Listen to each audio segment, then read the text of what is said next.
welcome back to Thrashers Paradise. We're doing an in-studio session, but this time our intro is completely different. We're joined with Cryophilic. We got Kurt and Ben in. Let's go, man. So this show will probably be a lot of mayhem. Not the band, though. Or the band. Are we playing the band tonight? Or We should. We should? Oh, yeah, we should. Yay. So we're going to be playing some mayhem. So hopefully we don't burn down the church. Or do we burn down the church? No, it's been done. Okay, so we can't do it. We don't want to go to jail. No. Right. Right. Let's just pull up a picture of a church burning, and then we'll be fine, right? Okay. Welcome to the video. Cryophilic with their song Legion, which you can find off of their new album, I already forgot the name. Barbarity, which you can find on Bandcamp. Gentlemen, what's it like to have one of your songs that you worked hard to create and write, be played on FM radio? Well, I don't know, it's pretty great, man. I mean, you don't ever really expect it, and then one day it's like, hey, this is happening, so you go, great, let's roll with it and see what happens, you know, just rolling the dice. Yeah. But it's pretty neat. Great to be here. Never done it before, and just kind of, you know, letting it sink in. So we're popping your cherry is what you're saying. Yeah, absolutely. Yes. That's exactly what I'm saying. Another cherry popped right here on Thrashers Paradise. not bad for a Tuesday night. Oh, actually, I'm very surprised with the amount of bands we are able to get to come on a Tuesday night. Yep. And it's like the worst time possible to even come out for. There's no worse time for metal at all. That is very true. Originally, we were actually supposed to be Saturdays after the Reverend Radio show. And it's like, I can't. I have work. Yeah, I'm still getting up at 5. Yeah. Actually 4:30, but anyway. Anyway, we talked about something very earlier when we met. If I can properly speak, yeah, I can't English today. Let's leave it at that. We talked about Satanism earlier on as we were off air. Would you mind telling the wonderful story of Satanism that you were able to tell me? First off, I am not a Satanist. Let's just get that right out there. I have no bias against it either. You know, it's just another religion to me. Anyway, the story was I was on a plane going to Kelowna, BC, but we were going to Calgary first.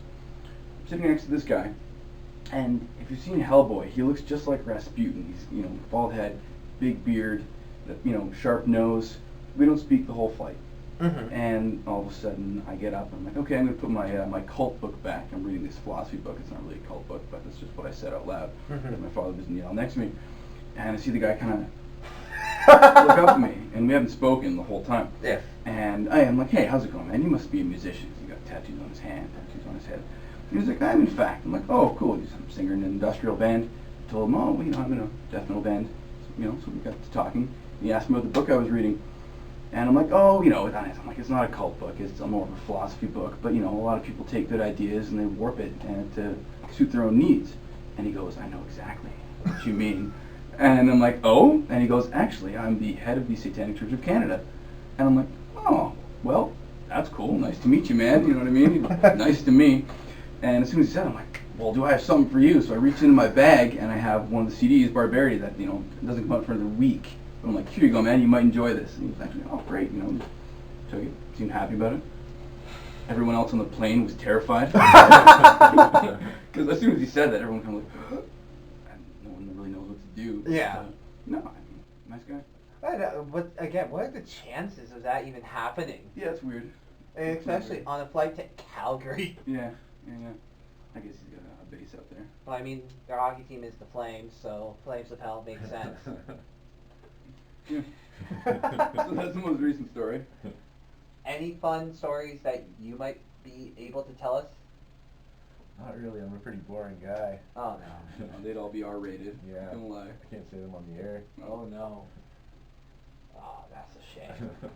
That's a shame. No, but I would like to know personally from each of you, Barbaria, your first release, what is your favorite song to perform?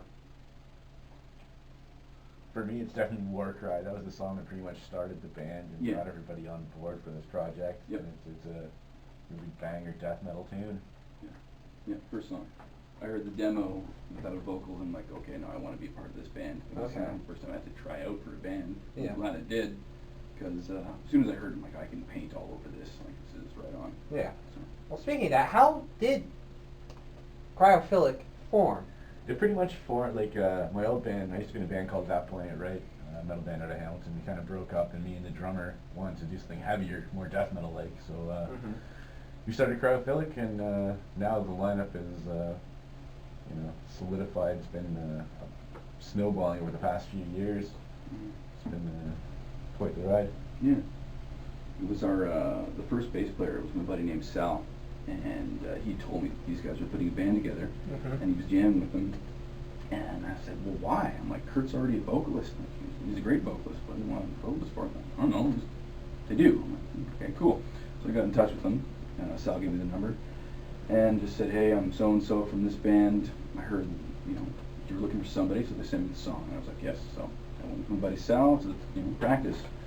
And, these guys were like a whole other level. Like, they're practicing everything. Like, it's laid out. It's on the big screen. It's perfection. Yes. Just making sure it's tight as tight could be. And I'd always done everything by ear, just like kind of the feel of it. And this was, you're going to do that, but it's going to be perfect. Okay. So I was impressed right off the bat. Excellent. And you've created a beautiful album. Mm-hmm. I would say you're welcome. It is amazing from start to finish. What for you as the vocalist was the hardest song lyrically to write? Ooh, Meth Head. Also, that song's not about me. Let's clear that one up. It's about an old neighbor and this really awful house that I lived next to that was just full of really sick people doing really sick things. And being that close to it was not good. It left, an impression. So I wrote a song about it. But actually the timing of the song, it's really challenging to try and find where I was going to fit any of the lyrics and how I was going to flow with it. Like, the first time I heard it, I sat there, I'm like, what am I going to do with this? Like, I don't even know, but it was nice because I'd never really been challenged like that before. Yeah. Really to sit down and figure it out, so, Method. Awesome. Now, for you as the guitarist, what for you was the hardest song to kind of create a riff for? Riffs come pretty easy to me. For the hardest part for me is usually because the guitar parts are written either by me or Dylan, the other guitar player, and learning his stuff is a little bit harder than playing my own stuff because his style is a little bit different than mine, and his riffs are a little bit more challenging. But it's good because we can push each other because we write different styles and stuff like that. For me, the hardest on guitar was his song that he wrote, and it was called Witch Hunt. And, Love that tune. Yeah, it's a good tune. But some of the riffs just were really challenging for me to learn, but that's why I love death metal. Excellent. And we will be playing all three of the songs that you mentioned Nice. later on in the show, as long as they're, radio friendly. Of course. Of course. You say that so unsuringly, but certainly, yeah, of course. Oh, yeah. Sure, yeah. But right now we're actually going to play a song that Ben has requested. Now, do you want to do the first one or the second one? Let's go with, I guess, the second one, the more black metal one. Okay. Just because we're still kind of getting things started. All right. Now, what made you want to choose this song in particular and this artist? The artist we're going to listen to is Wolves in the Throne Room. They're an American black metal band, and they just really took that raw sound from the original era of black metal and just kind of gave it, they took an old school sound and made it with a modern but just a modern sound to it, and doing it their own way. And it's just perfect. There's ambiance, it's heavy. I was just really impressed right off the bat. And again, one of my favorite albums, I think it's called Black Cascade. It's an hour long-ish, and it's 4 songs. So it's a trip. These guys are a trip. That's why I like it. Awesome. So wait, did you say Wolves in the Throne Room? Yeah. Oh, my bad. I was getting ready to play Russian Circle. Well, no, that's the next one. That's a whole other thing. But they're also a trip. Yeah. You'll enjoy them. You said the second one, I'm like, okay, Russian Circle. I was just like, oh wait, did he say that? Okay, good thing I asked. No, alrighty then. Here is started to not annoy me near the end. Oh, nice, yeah. No offense. Oh, I can take it. Well, you did say off air. That was the point. Indeed. So that was Witch Hunt by Cryophilic, who is in studio with us today, helping to promote their brand new album, Barbarity, which you can find on Bandcamp. And I am holding it up to the guy that created it for some odd reason.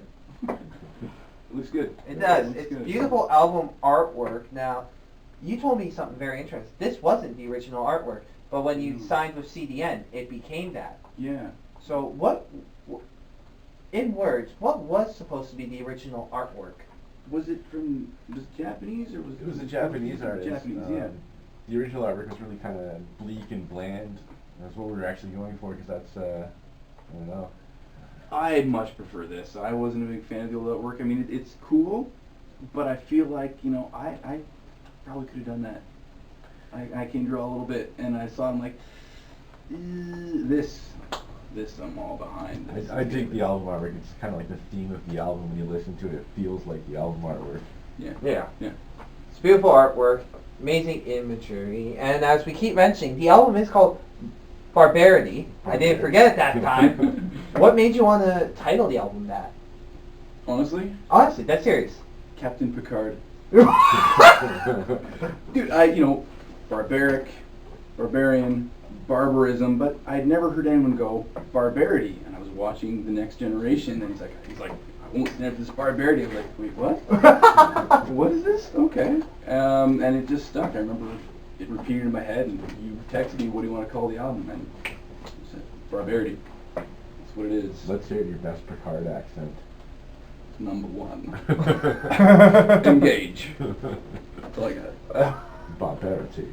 Back-to-back weeks, we've had people who are very fanatic of science fiction and video games come on the show. Yeah, it's good stuff. Yeah, that is a very interesting story. I was not expecting that, and nonetheless from Star Trek. Yeah. Yeah. So does that mean Patrick Stewart gets royalties because of the name? I doubt it very much, but if you came calling, I would take that call. All right, now a lot of these songs on here have amazing, interesting titles: Legion, Night, Burning Blade, War Cry, Throne of Evil, Mephead. Now, when it came to naming all of the songs, was it easy, just like, yep, that song has that name, or was it more of a difficult process? Some came fairly easy. I kind of knew right away when I heard it that it kind of, was it like a death metal feel or a black metal feel, and then I kind of go from there. Yeah, I mean, they have working titles, but they're mostly nonsense, so I never really go with any of that, because, you gotta get the guitarist first. Yeah, I mean, a lot of it actually ended up being far more personal than I ever meant it to be. Like, I didn't set out to write anything like that, but then when I would read it back, I'm like, oh, no, this is actually something. But unless you're well-versed in the language of people, you'll never understand a word of it. So, yeah. Right, well, as we mentioned earlier into the show, you guys are performing your album release party April 4th at the Doors Taco Bar and Metal... Did I mess that up? It's Metal Bar Taco Joint, isn't it? Yeah. April 10th. April 10th. I got the date right, so... That's the bonus part. No, so... Besides that show, what other shows you got going on for you? April 18th, we're playing out in Oshawa at the Diesel Room. That should be a fun one. Oshawa is always a good town. Something in May, isn't there too? Something coming up? That's not confirmed yet, but there's a Hamilton Death Fast at Doors pub as well. Breaking news. Yeah. Wow, we get the first scoop right here on Thrashers Paradise. Well, I don't know if we're actually playing. I don't manage any of it, but we'd sure like to. We sure like to. It would be very nice to. It would be. Yes. To headline or just to be there? Oh, I don't care. Just to be there. We're going to be there anyway to see the show. Yeah, we're going to be there either way. Yeah, well, it would make more sense to just perform there too. Agreed. Excellent. Now you got 2 for sure and 1 potential. Yeah. There's many potentials. We just wait on some confirmations. We've been trying to get around to promote the new album, play a bunch of shows around Ontario. Yeah. So you are trying to arrange a little tour across weekends, the province. Weekends around. Yeah. As much as we can get away with. Yeah. What city for you in Ontario would you like to promote this album the most in? I'd say Toronto, because all the big metal acts come through Toronto. You want to get into that scene opening for some bigger bands coming through on tour. Yeah. And even beyond that, I mean, Montreal's a beautiful city. It's super cool. They love the metal out there, so I'd like to head over there and bring it. Yes, a very popular venue there that I know that a lot of the independent bands go to is the Piranha Bar. Yeah. It's the infamous Piranha Bar, known for all their glory and piranhas, right? I wouldn't know. Oh, you wouldn't know. I don't know. I'm taking your word for it. I'm just assuming, like, it's called the Piranha Bar. There should be at least one piranha. There's some pictures. You know. Picture. Something. No, I mean a literal piranha in the fish tank. Great. Great. Super. Excellent.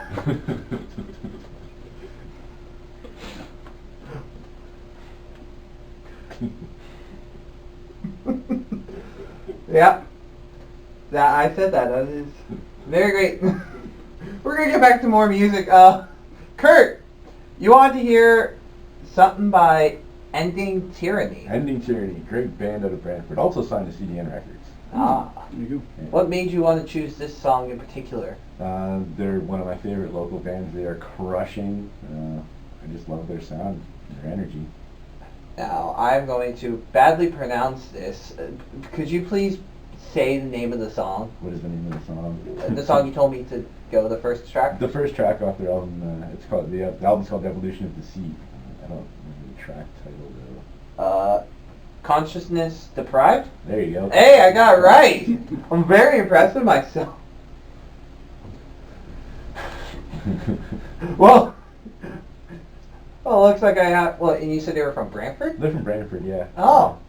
Looks like I gotta try and talk to another band to try and get them on. They're great guys, great band. Yeah? Excellent. We'll definitely try to see if they'll be willing to come on to the FM radio station here to be on Thrashers Paradise, the only show where memes are literal people. Later on in the show, we're going to start to play some sound effects because I need to make you guys laugh. More talkative. You made a concerned face. Well, I guess we'll see. We'll see. So, yeah. Alrighty, but right now, here's... I just had the name, too. Consciousness Deprived That's one. by Ending Tyranny. Or Tyranny. Tyranny. Tyranny, yeah. I'm having a great night tonight. Hey everyone, so the video portion kind of got cut short because Kevin left due to migraines, but still, we'll do, what we have is, I think, good enough, right? Yeah, we got some good footage. We got some good footage. Yeah. Funny stories. Funny story. We got the satanic one, so that's the important part. It is. But yeah, thanks for watching this video. Make sure to check them out at their show, April 10th, at the Doors. Yep. No other secret shows before then? No, we're laying low till then.